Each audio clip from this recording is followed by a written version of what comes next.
ठीक है बेटा, हमने स्टार्ट क्या किया था, जो हमने अभी पिछला आपने लेक्चर देखा, उसके बाद हम ये नया वीडियो बेटा हमने देखा था स्टेटमेंट ऑफ अफेयर के बाद लिस्ट एज। लिस्ट एज में हमने क्या क्या देखा कि किस किस वजह से डेफिशिएंसी बढ़ती है। ठीक है बेटा, तो यहाँ पर हम लिखते हैं नंबर वन यहाँ पर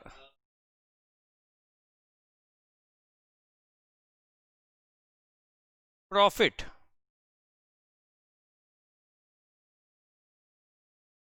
अर्न बाय कंपनी, इससे डेफिशिएंसी और इधर सरप्लस। बेटा डेफिशिएंसी प्रॉफिट यदि कंपनी ने अर्न किया तो डेफिशिएंसी क्या होती है, डिक्रीज।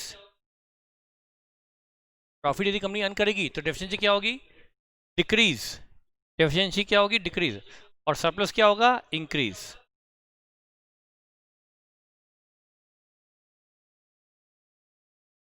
ठीक है बेटा, यदि कंपनी इसी प्रॉफिट से डेफिशिएंसी क्या हो गई, डिक्रीज हो गई, और सरप्लस यदि है तो बढ़ गया। यदि उसी प्रॉफिट से डिविडेंड पे कर दिया जाए, डिविडेंड पेड, डिविडेंड पे कर दे तो उससे डेफिशिएंसी क्या हो जाती है, इंक्रीज। और सरप्लस क्या हो जाता है, डिक्रीज। लॉस एट कंपनी, यदि कंपनी में लॉस हुआ, चाहे वो ट्रेडिंग लॉस हो या नॉन ट्रेडिंग, बेटा दोनों केस में इधर ट्रेडिंग या नॉन ट्रेडिंग, मैंने जैसे ऑर्डिनरी बिजनेस कोर्स में लॉस हुआ, स्ट्राइक हो गई, नॉन ट्रेडिंग लॉस। फायर हो गई, non trading loss. Theft, non trading loss.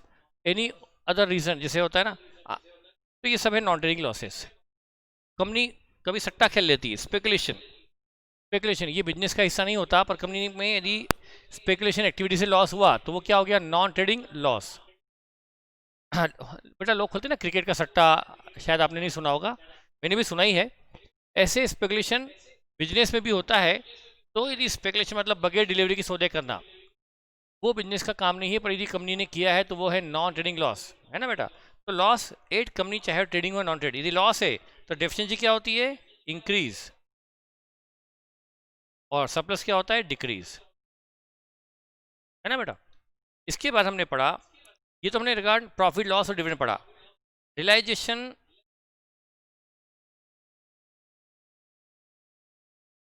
Profit, वो भी एस्टिमेटेड। इसका मतलब बेटा क्या है, जिससे मैंने बताया था कि बुक्स में बिल्डिंग लिखी है, प्लान लिखा है 50 करोड़ का, और मिलने की संभावना सिर्फ 20 करोड़ है, तो 30 करोड़ का क्या हो गया, एस्टिमेटेड लॉस। इससे एसेट कम हो गई, और एसेट कम होने से डेफिशिएंसी बढ़ गई। ठीक है बेटा, तो यहाँ पर यदि रिलाइजेशन लॉस है, रिलाइजेशन का रिलाइजेशन प्रॉफिट लिखा है मैंने, तो इससे डेफिशिएंसी डिक्रीज होगी और सरप्लस इंक्रीज। और यदि रिलाइजेशन लॉस है, realisation loss estimated,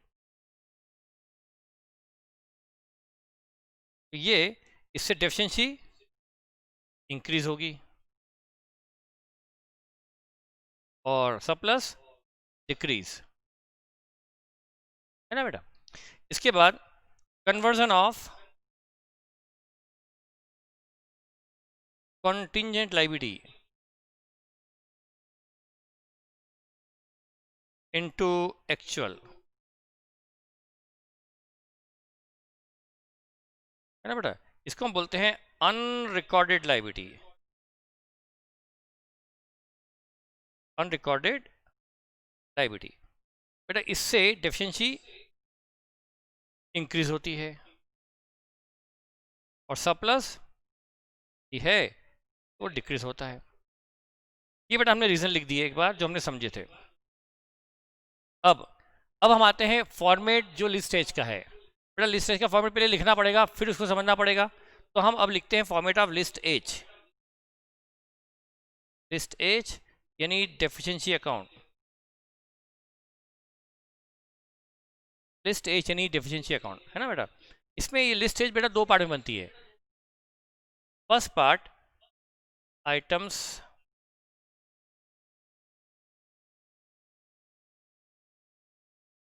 increasing deficiency,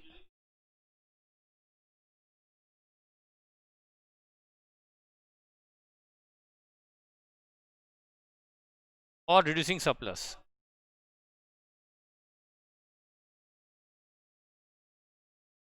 बेटा हम पहले वो आइटम लिखेंगे जो हमारी डेफिशिएंसी को बढ़ाते हैं या हमारे सरप्लस को कम करते हैं, है ना बेटा। नंबर वन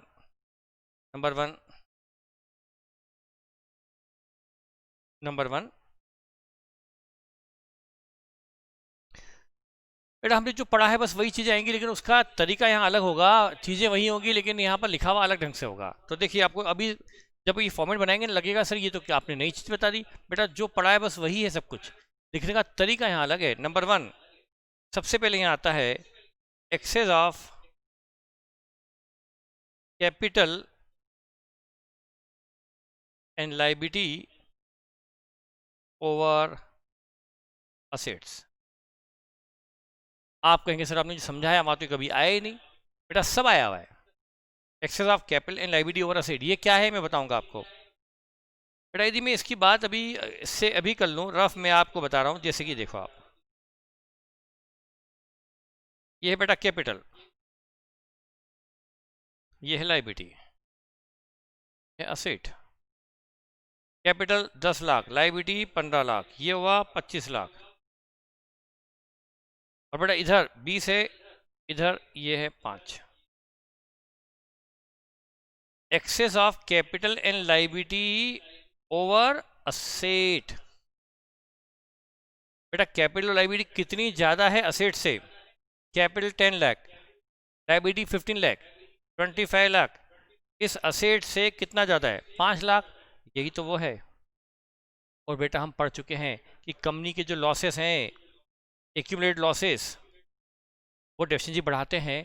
कंपनी में जो लॉसेस एक्चुअल में हो चुके हैं ये एक सबसे बड़ा कारण होते हैं कंपनी को डेफिसिट में लाने का। इवन ये तो एक्चुअल में हो चुका है, ये तो एस्टिमेट भी नहीं है, और जो अब और होने वाला है वो एस्टिमेट है, पर ये तो हो चुका है। तो बेटा जो लॉस हो चुका है और जो और होने वाला है मिलाकर उसको बोलते हैं एस्टिमेटेड, पर ये तो एक्चुअल है ना, लॉस हो चुका है। तो बेटा यहाँ पर ये जो हमने सबसे पहले पढ़ा था कि कंपनी में जो ये लॉसेज होते हैं, सबसे पहले हमने यही पढ़ा था बेटा, सबसे पहला पॉइंट हमारा लॉसेस को लेके था।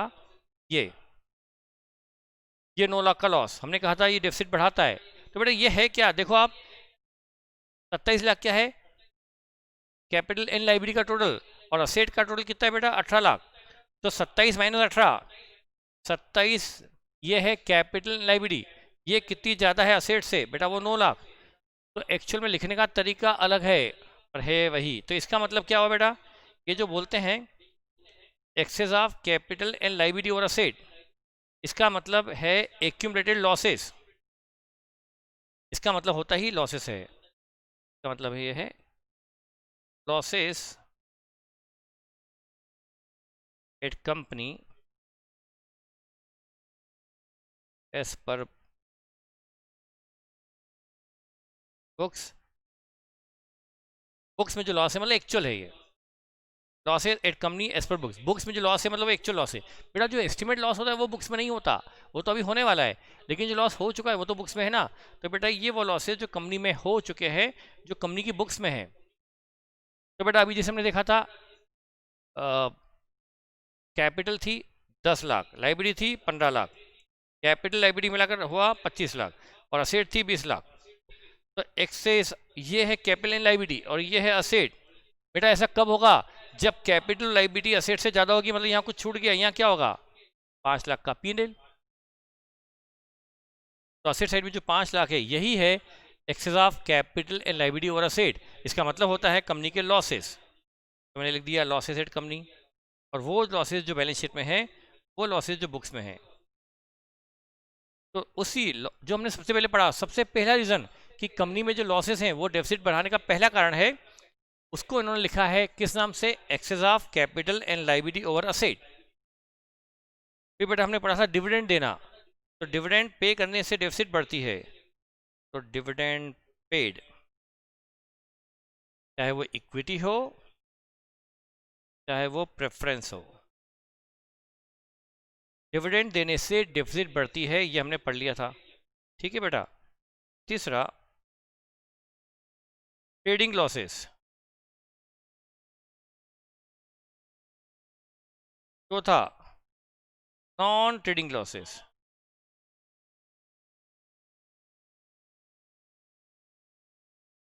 जो कंपनी में ट्रेडिंग लॉस हुआ, व्यापारी खानिया, माल खरीदा महंगा बेचा सस्ता, ट्रेडिंग लॉस। मैन्युफैक्चरिंग कॉस्ट ज़्यादा आई, बेचना पड़ा सस्ते में, या महंगा बिका, प्रोडक्ट बिका, मार्जिन प्रॉफिट भी हुआ, लेकिन कोई एक्सपेंसेस हमारे बहुत ज़्यादा हो गए, उससे हमें लॉस में आ गए, तो कोई भी वो लॉस हुआ ट्रेडिंग लॉस।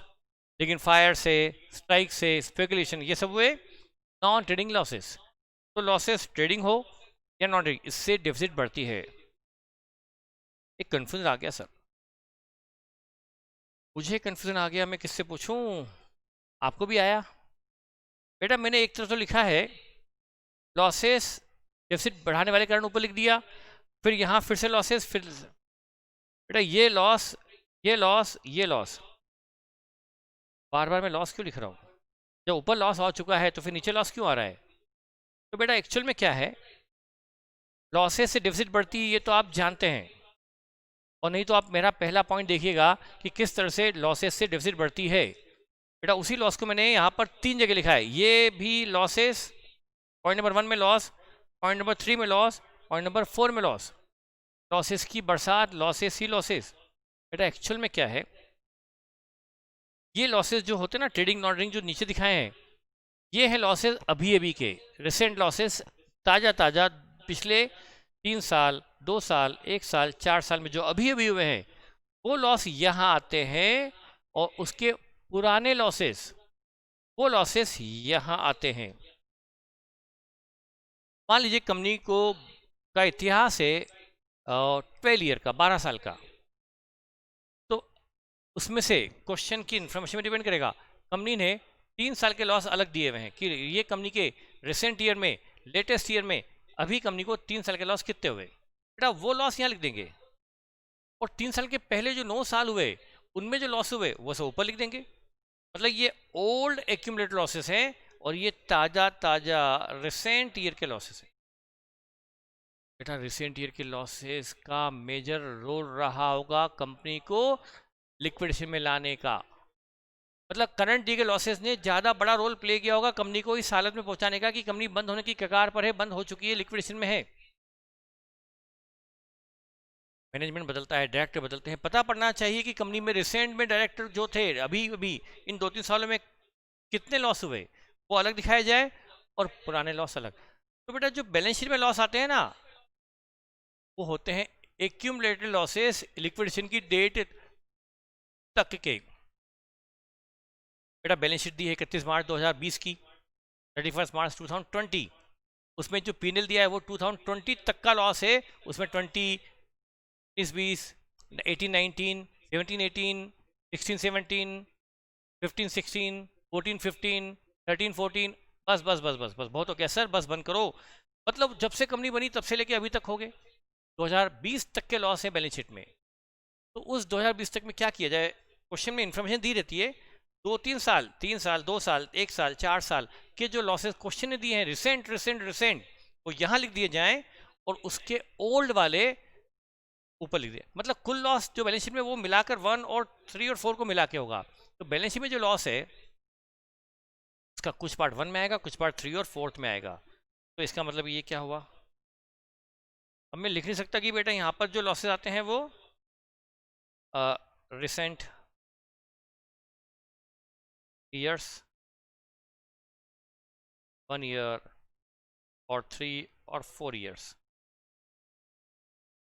बेटा हो सकता है 1 साल, हो सकता है 2 साल के दिए क्वेश्चन हो सकता है। जो बेटा फॉर्मेट बनाने वाला था उसने तो कहा था कि 3 साल का लॉस यहाँ आना चाहिए कम से कम, मतलब रिसेंट 3 ईयर्स के, उसके पुराने ऊपर दिखा दो। लेकिन डिपेंड करता है क्वेश्चन पे, यदि क्वेश्चन ने रिसेंट 2 ईयर के यहाँ दिए तो वो दिखा दो, उसके पुराने वहाँ दिखा दो। रिसेंट 3 ईयर के दिए वो यहाँ दिखा दो, उससे पुराने ऊपर दिखा दो। रिसेंट 4 ईयर के दिए वो दिखा दो, बाकी ऊपर दिखा दो। तो बेटा ये आते हैं रिसेंट ईयर के लॉस, यहाँ आते हैं, और ये आते हैं ओल्ड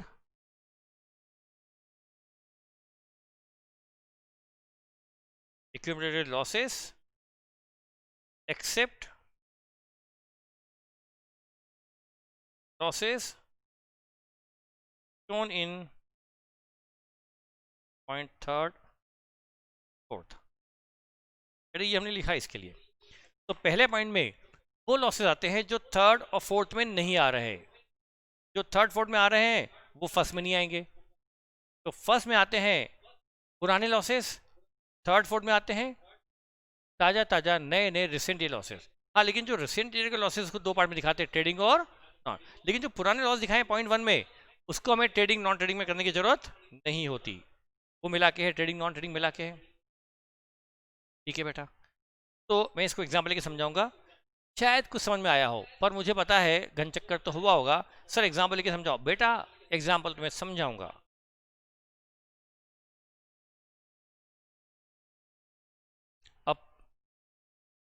अब मैं लिखने वाला हूं estimated losses.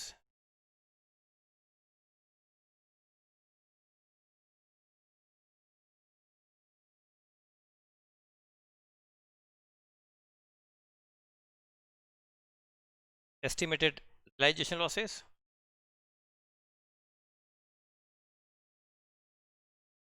Plus unrecorded liability वाला लॉस।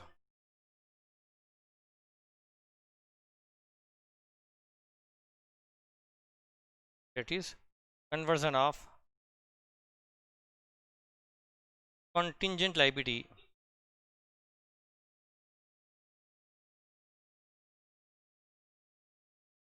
जो contingent liability वो एक्चुअल में होने की संभावना है। बेटा यहाँ पर ये एस्टिमेट लॉसेस, तो यदि पांचवें पॉइंट में एस्टिमेट है तो पहले दूसरे तीसरे चौथे में फिर एक्चुअल हुआ।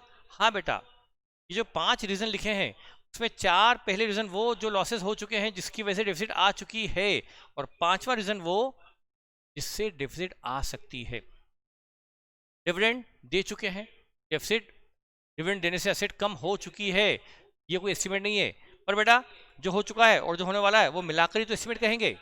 भाई 50 करोड़ का लॉस कंपनी को हो चुका है और 30 का और लॉस एक्सपेक्टेड है, कुल मिलाकर 80 करोड़ का लॉस एक्सपेक्टेड कहा जाएगा। एस्टिमेटेड लॉस तो 80 करोड़ का जाएगा, उसमें 50 का एक्चुअल भी शामिल है और 30 का एस्टिमेटेड भी है। तो बेटा first second third fourth, first point losses हो चुके, सेकंड डिविडेंड दे चुके, थर्ड ट्रेडिंग लॉस हो चुका, फोर्थ आग लग चुकी, नॉन ट्रेडिंग भी हो चुका। आग लगने वाली है ऐसा थोड़ा है, लग चुकी है, वो ट्रेडिंग वो आया है नॉन ट्रेडिंग लॉस में। तो बेटा फर्स्ट फोर जो पॉइंट है ये वो है जो ट्रेडिंग मतलब जो हो चुका है, और 5वां है जो अभी होने की संभावना है। तो बेटा पांचों मिलाकर ये सब वो आइटम है जो हमारी डेफिसिट को बढ़ाएंगे, हमारी डेफिशिएंसी को इंक्रीज करने वाले आइटम है 5। अब यहां पर अब बेटा इसी का just reverse 4 item increasing deficiency के जस्ट नीचे आइटम डिक्रीजिंग डेफिशिएंसी। ऐसे आइटम लिखेंगे जो डेफिशिएंसी कम करते हैं या सरप्लस बढ़ाते हैं, इन्हीं आइटम के रिवर्स। जैसे यहाँ पर लॉसेस था वहाँ प्रॉफिट होगा, जैसे यहाँ एस्टिमेट लॉस है वहाँ एस्टिमेट प्रॉफिट होगा। तो मैं लिखना स्टार्ट कर रहा हूँ बी पार्ट, सेकेंड पार्ट। तो उसको क्या लिखा था, आइटम इंक्रीजिंग को फर्स्ट पार्ट लिख दो, और ये सेकेंड पार्ट हो गया। फर्स्ट पार्ट था item increasing deficiency, second part है आइटम्स, पहला था आइटम इंक्रीजिंग, ये item reducing deficiency, reducing deficiency और इंक्रीजिंग सरप्लस। नंबर 1 आइटम बेटा वहां था excess of capital and liability over asset, मतलब लॉस, पुराना लॉस। वो पुराना क्वेश्चन में दिया होगा कि कौन सा पुराना कौन सा ताजा, कौन सा पुराना कौन सा नया, ये क्वेश्चन पर छोड़ दीजिए, वो मैं एग्जांपल समझाऊंगा। तो जब यदि 4-5 साल पहले लॉसेस थे तो वो लॉसेस डेफिशिएंसी बढ़ाने वाले, उसके रिवर्स प्रॉफिट। बेटा जो हमने ये लिखा है एक्सेस ऑफ कैपिटल ए लायबिलिटी ओवर एसेट, मतलब पुराने एक्यूमुलेटेड लॉसेस, तो इसका रिवर्स क्या होगा बेटा। यदि जैसे हम बात करेंगे कंपनी को बने को 10 साल हुए, 10 साल, उसमें क्वेश्चन बनाने वाले ने लेटेस्ट 3 ईयर के लॉसेस यहाँ दे दिए, लेटेस्ट 3 ईयर के, तो वो कहाँ आएंगे, इधर पॉइंट नंबर 3 में ट्रेडिंग लॉसेस और नॉन ट्रेडिंग लॉसेस, थर्ड और फोर्थ में आएंगे ट्रेडिंग और नॉन ट्रेडिंग में रिसेंट 3 ईयर के। तो पुराने 7 साल के कहाँ जाएंगे, फर्स्ट पॉइंट में। बेटा हो सकता है 7 सालों में प्रॉफिट था, लॉसेस की जगह प्रॉफिट, तो यदि प्रॉफिट था तो उससे तो डेफिशिएंसी कम होती है। तो यदि लॉसेस हमारे डेफिसिट बढ़ाने वाला आइटम है तो इधर प्रॉफिट, तो बेटा जैसे उधर हमने लॉसेस के लिए लिखा था excess of capital and liability over asset, ऐसे हम प्रॉफिट के लिए क्या लिखेंगे, excess of assets over capital and liability. ठीक है बेटा। दूसरा ट्रेडिंग प्रॉफिट,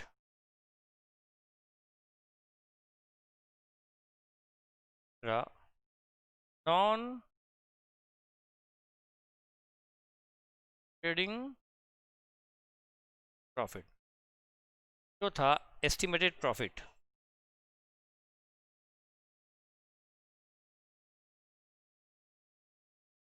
यानी एस्टिमेटेड रियलाइजेशन प्रॉफिट।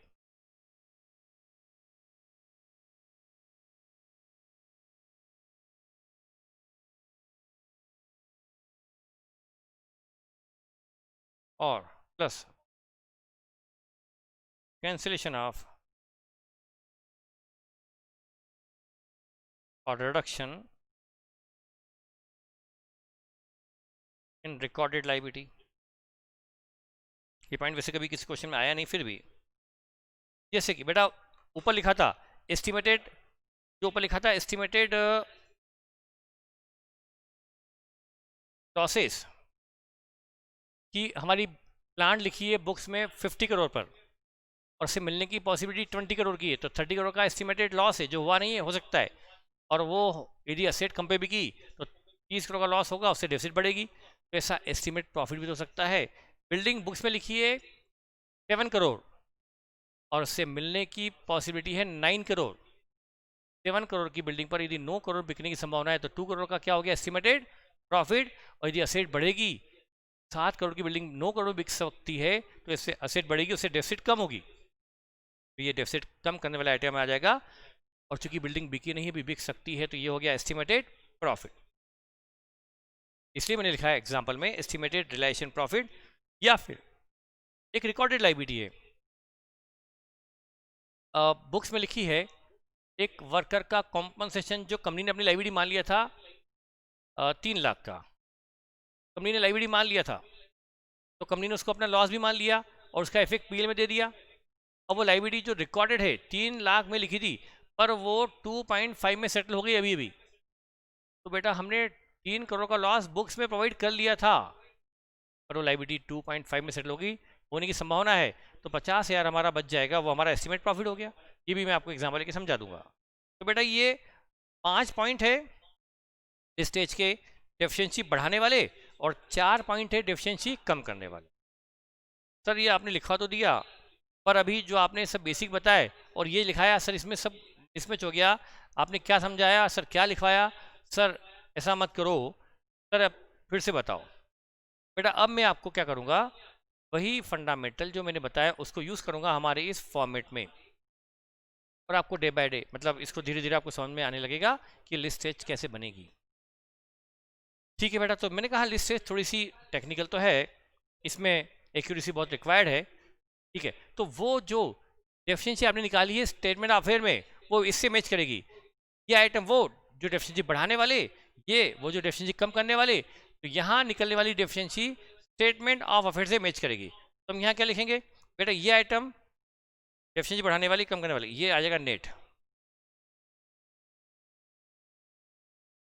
यहाँ जो डेफिशिएंसी आएगी ये डेफिशिएंसी जो आएगी संभावना है यही कि डेफिशिएंसी आएगी। सरप्लस तो मैंने रेयर किसी में देखा है, deficiency as per statement of affair. आप कहेंगे सर आपने लिखा तो ये कि लिस्ट स्टेज, ये तो लिखाना चाहिए deficiency as per statement of list stage as per. बेटा मैं बताना चाहता हूँ कि वो जो डेफिशिएंसी है यहाँ जो आई लिस्ट वाली, ये किससे टेली होना चाहिए, रिकॉन्सिल होना चाहिए deficiency as per statement of affair. जो डेफिशिएंसी स्टेटमेंट ऑफ अफेयर में आ रही है वही यहाँ आना चाहिए, तो हमने इसलिए लिखा है deficiency as per statement of affair. और वहाँ जो डेफिशिएंसी आएगी स्टेटमेंट ऑफ अफेयर में वो क्या लिखेंगे, deficiency as regard member, bracket में एज पर लिस्टेज, वो डेफिशिएंसी मैच करेगी लिस्टेज से, और ये डेफिशिएंसी जो हमने लिस्टेज में निकाली है ये मैच करेगी स्टेटमेंट ऑफ अफेयर वाली, तभी तो हम कहेंगे कि वो ये सब कुछ सही है। तो जो स्टेटमेंट ऑफ अफेयर में डेफिशिएंसी हमने निकाली है वो मैच करेगी यहाँ वाली डेफिशिएंसी से, तब हम सॉल्यूशन सही मानेंगे। ठीक है बेटा, अभी तो मैंने सिर्फ फॉर्मेट लिखाया है, थोड़ा डिफिकल्ट तो है, पर हमको इसको फॉर्मेट को अभी समझने के लिए क्या कर लगेंगे, एग्जाम्पल लगेंगे। फॉर्मेट को समझने के लिए हम बेटा एग्जाम्पल लेते हैं। ठीक है, ये मैंने आपको अलग अलग पॉइंट बताया, इनको आप 2-3 बार देखिएगा, 1 बार 2 बार 3 बार देखेंगे तो आपको ये बहुत हेल्प करेंगे बेटा, उसके बगैर हमको समझ नहीं आएगा। ठीक है, ठीक है बेटा।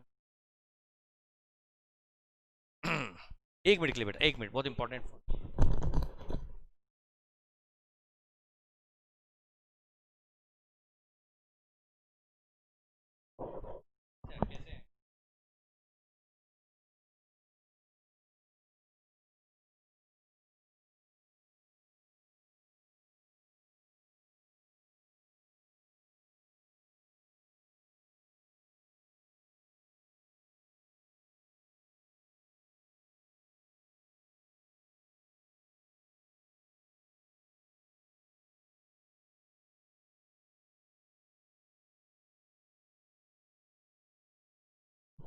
सॉरी बेटा, बहुत इंपॉर्टेंट फ़ोन नहीं होता तो मैं नहीं उठाता।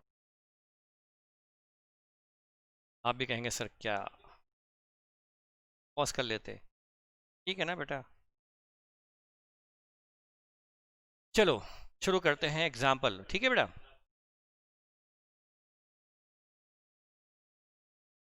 अब हम एग्जाम्पल की भरमार लगा दें। और बेटा एग्जाम्पल की यदि मैं भरमार लगाऊंगा तो उसकी मुझे मदद, उसका जो मुझे हेल्प, उसकी जो बेनिफिट मुझे क्वेश्चंस में मिलना चाहिए। जब क्वेश्चन करें तो मुझे टाइम कम लगना चाहिए, उसमें मुझे फिर से समझाना ना पड़े। इस बात का थोड़ा ख्याल रखिएगा बेटा, टाइम आपके लिए भी बहुत वैल्यूबल है। मेरे लिए तो क्या, मैं दिन भर फोकट बैठा हूँ, फ्री बैठा हूँ, मैं रिकॉर्डिंग करते जाऊँगा, लेकिन आपका टाइम वेस्ट होगा, आप कितनी देखोगे बेटा। वैसे भी मोबाइल पर या स्क्रीन पर देख देख कर आपकी आंखों पे इफेक्ट आया होगा, आइस पर डेफिनेटली। एक बच्चे ने फ़ोन किया, सर मेरे को तो डॉक्टर के पास जाना पड़ा, क्या करें बेटा। तो मैं एग्जाम्पल इसलिए ले रहा हूँ ज़्यादा कि हमें क्वेश्चन करवाते वक्त हमें ज़्यादा मेहनत न करना पड़े। क्वेश्चन के वक्त हम सीधे क्वेश्चन करेंगे, ज़्यादा समझाएंगे नहीं। ठीक है बेटा, फालतू बातें बंद करो और क्वेश्चन शुरू करो। ये है बैलेंस शीट 31 मार्च 2020, लेटेस्ट। 21 तो भी आया नहीं है, आज डेट क्या है, 1 अगस्त। ठीक है बेटा, इधर इक्विटी शेयर कैपिटल इस 10 लाख, इधर प्रेफरेंस शेयर कैपिटल 4 लाख, इधर अदर अदर लाइबिलिटी लिखते सिंपल सी, वो डिवेंचर हो, ये हो, वो हो, 18 लाख। इधर असेट्स, इधर P&L 10 20 32 होता है, फिर भी 32 होगा। हाँ सर, ये तो होगा टोटल, सही ना बेटा। हाँ ठीक है, अब इधर मैंने 32 में से कुछ तो लॉस ले लेता हूँ और कुछ असेट है ना बेटा। मैंने यहाँ से लॉस ले लिया, कितना ले लूँ बेटा, आप सामने होते तो मैं पूछ लेता। 12 लाख, और फ्री लेता हूँ 20 लाख, और बेटा इसकी लिख देता हूँ ब्रैकेट में ERV, एस्टिमेटेड रिलायजेबल वैल्यू। बेटा ये मैंने लिख दी 11 लाख, बस। बेटा आप देखिए,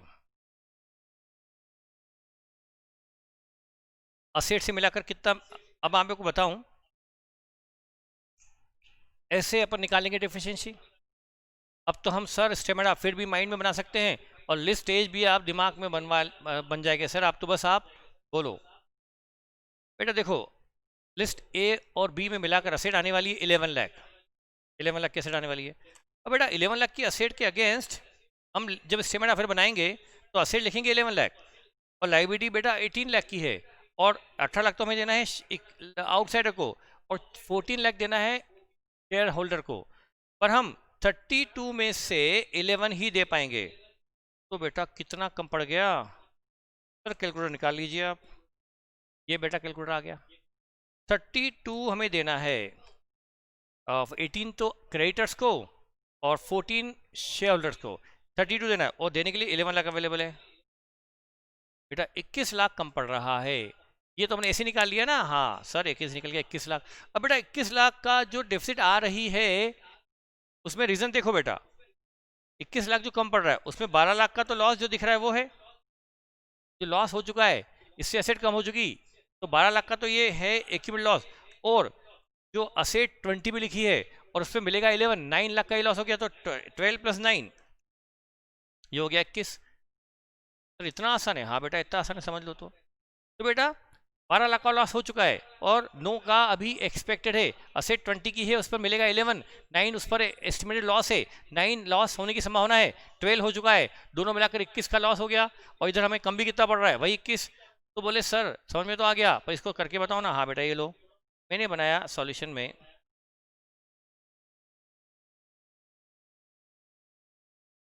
statement of affair, statement of affair बनाया बेटा। इसमें ए और बी लिस्ट में लिखा 11 लाख है ना बेटा। सी डी ई में जो कि आउटसाइड लायबिलिटी होती है उसके लिए लिखा बेटा 18 लाख, और एफ और जी में आते हैं प्रेफरेंस और इक्विटी शेयर कैपिटल, वो है बेटा 14 लाख। तो कितना कम पड़ रहा है? तो 11 में से 32 घटाओ तो ये 21 आ गया। ये आ गई estimated deficiency as regard members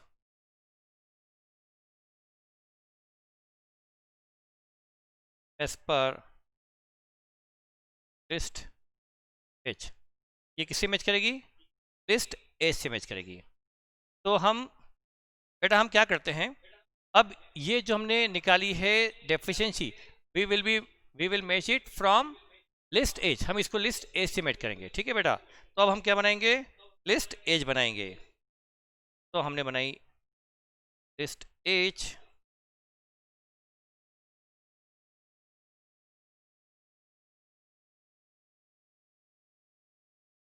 item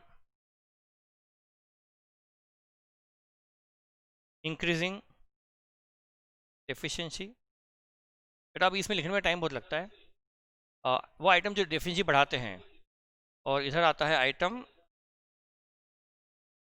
decreasing deficiency.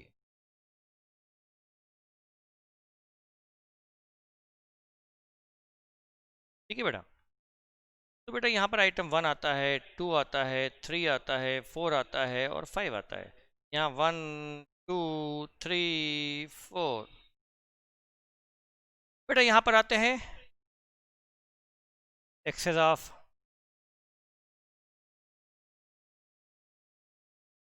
Capital and liability over state,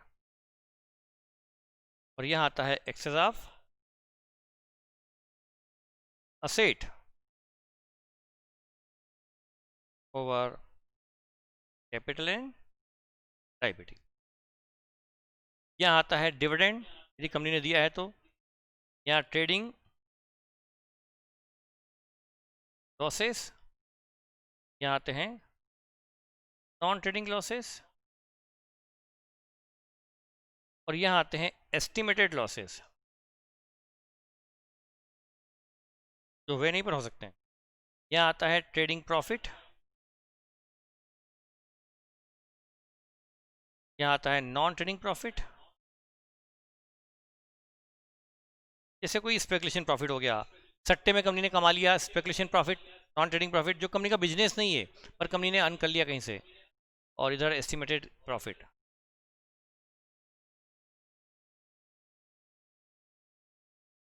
first 5 है, उधर 5 है, इधर 4 है, उसका रिवर्स इधर है, ठीक है बेटा, हमारे इस क्वेश्चन में ये जो लॉस है 12 लाख का, ये लॉस है 31 मार्च 2020 तक का।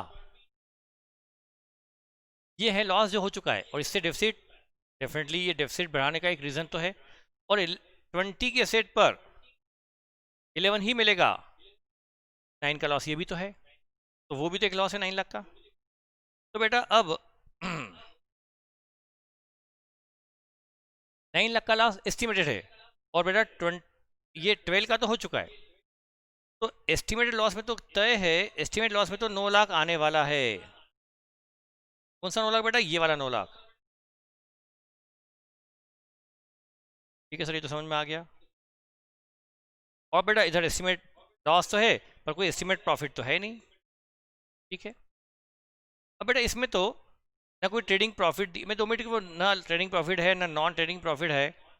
अब यहाँ पर बेटा excess of asset over capital liability, और इधर बेटा अब ये सब अभी थोड़ा बचा है, देखिए, और जिसके लिए मैंने क्वेश्चन लिया है बेटा, यदि मैं क्वेश्चन में बस 12 लाख ही दिया हुआ है, तो ये 12 लाख का लॉस बेटा ये है कैपिटल, सॉरी ये है कैपिटल, ये है लायबिलिटी, और ये है असेट। कैपिटल और लायबिलिटी को जोड़ना पड़ता है, और उसका असेट से डिफरेंस निकालना पड़ता है। तो capital 14, liability 18, 32, excess of capital liability का टोटल ये है टोटल ऑफ कैपिटल लायबिलिटी, ये असेट से कितनी ज़्यादा है? 12 लाख। तो excess of capital and liability और असेट मतलब 12 लाख, तो 12 लाख तो यही हुआ ना। तो आपको एग्जाम में कभी भी excess of capital and liability over asset निकालने के लिए कैपिटल लायबिलिटी और असेट नहीं देखनी पड़ेगी, बल्कि जो लॉस है ना उसी को क्या मान लो, वही है excess of capital and liability over asset. आपको किसी भी क्वेश्चन में excess of capital and liability over asset निकालने के लिए capital plus liability over asset का टोटल नहीं लगाना पड़ेगा, बैलेंस शीट देखनी नहीं पड़ेगी, बल्कि आप जो लॉस है वही उसको रिप्रेजेंट करता है, और लॉस को ही मान लो excess of capital and liability over asset. बस अब क्या है, यदि मैं आपको इस क्वेश्चन में जो समझाना चाहता हूँ बेटा, यदि मैं यहाँ लिख दूँ कि मैंने एक लाइन छोड़ी हुई थी ना यहाँ पर, आपने भी छोड़ी होगी, नहीं छोड़ी तो बेटा आप नकल में अकल रखो ना, जब मैंने ये लाइन छोड़ रखी है ये देखो, तो आपको भी लाइन छोड़नी थी ना। मैं यहाँ पर क्या डाल रहा हूँ,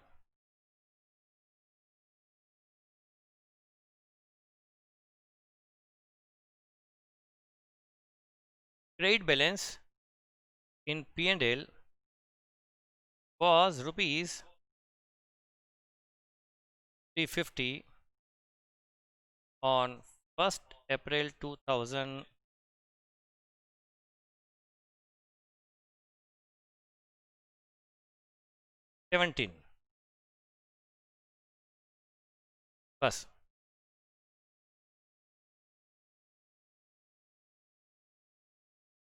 after date company suffered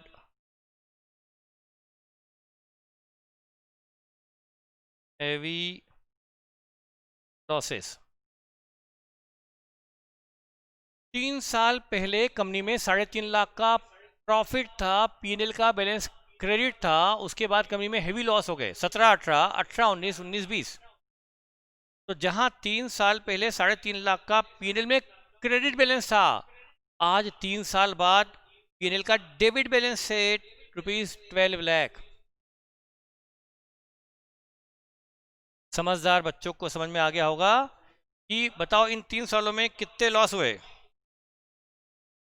sir जो प्रॉफिट 3.5 लाख था 3 साल पहले, आज लॉस 12 लाख है, तो 12 माइनस 3.5, 12 में से 2 गया, 8, 10 बचा, 10 में से 1.5 गया, 8.5। सर 8.5 के लॉस हुए होंगे इन 3 सालों में। 3 साल पहले 3.5 था, अभी 12 हो गया, तो 3.5 प्लस 8.5 मिला के 12 होता है। नहीं, 3 साल पहले यदि 3.5 लाख का क्रेडिट बैलेंस था और आज 12 का डेबिट है, मतलब लॉसेस जो इन 3 सालों में रहे होंगे वो रहे होंगे 15,50,000, 15.5 लाख, 15,50,000। सर हमें तो ऐसे समझ में नहीं आता। फिर कैसे आता है बेटा? ये था P&L अकाउंट, 1 अप्रैल 17 को P&L में क्रेडिट बैलेंस था 3.5 लाख, और आज 3 साल बाद कंपनी में बैलेंस शीट में दिख रहा है 12 लाख का डेबिट बैलेंस। आज है 31 मार्च 2020, आज डेबिट बैलेंस है 12 लाख। बेटा ये ओपनिंग था, ये क्लोजिंग है ना, तो बताइए कितने ट्रेडिंग लॉसेस रहे होंगे?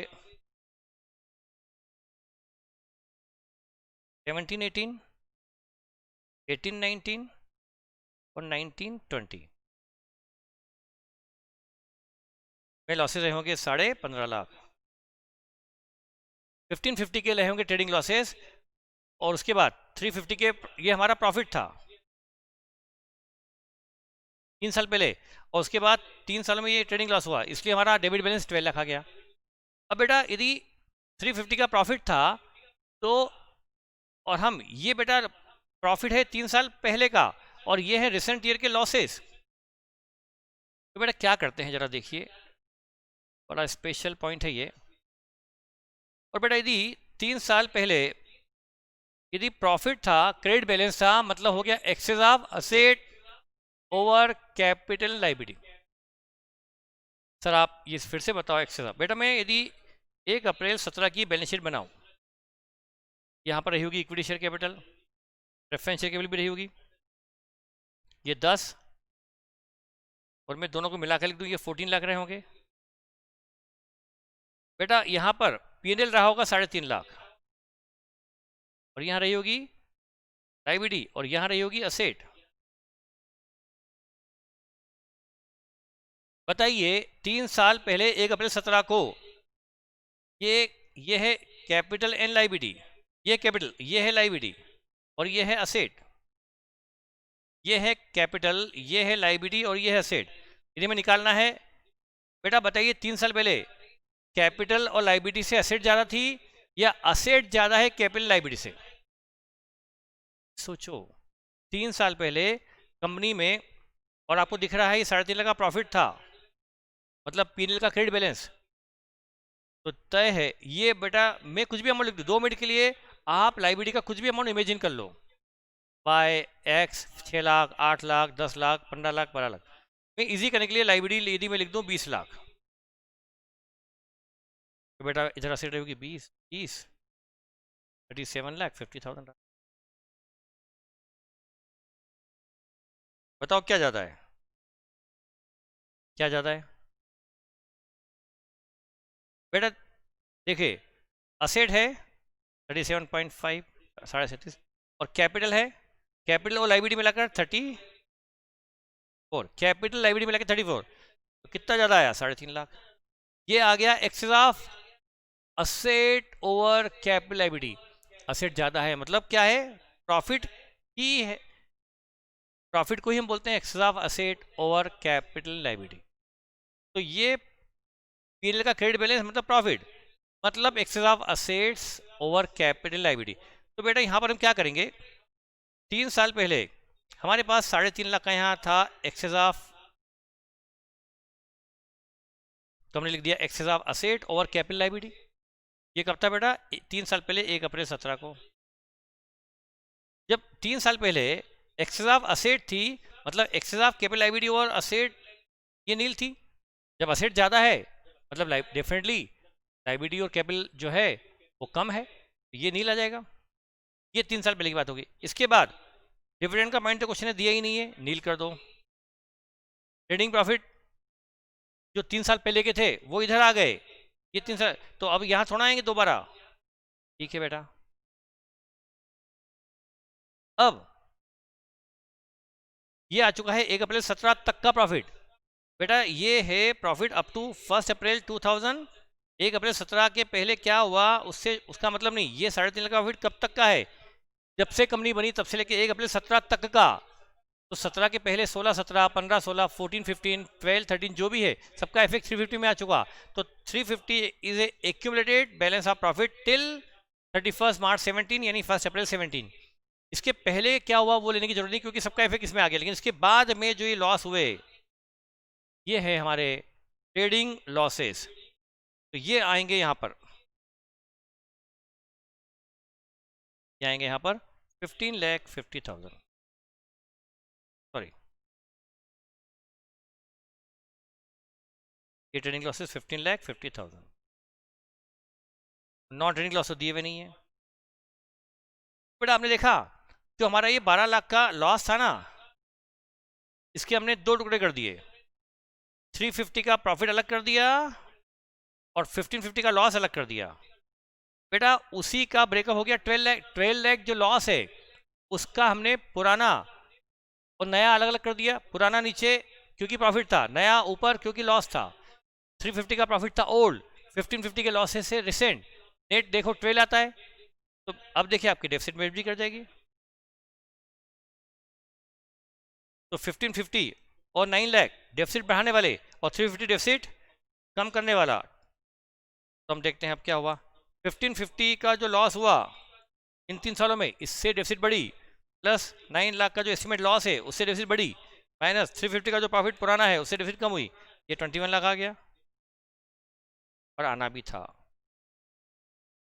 इस तरह से हमने एक एग्जाम्पल देखा है बेटा। तो ये एग्जाम्पल थोड़ा सा आप पेशेंस रखिए, मुझे आपको अभी समझाने के लिए एग्जाम्पल और लेने पड़ेंगे, ठीक है बेटा।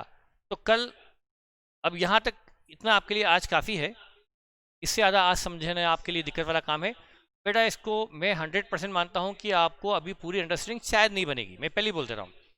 कोशिश करो, जितना समझने की कोशिश करो बेहतर है, नहीं तो मैं आपको अभी 2, 3, 4 एग्जाम्पल लेके समझाऊंगा। इसलिए आप टेंशन मत लो, बस इसको पूरा दिल और दिमाग लगाकर समझने की कोशिश करो। नहीं आए तो मैं हूँ, कोई टेंशन नहीं बेटा, है ना। बाकी का हम कल कवर करेंगे, ठीक है बेटा। Thank you.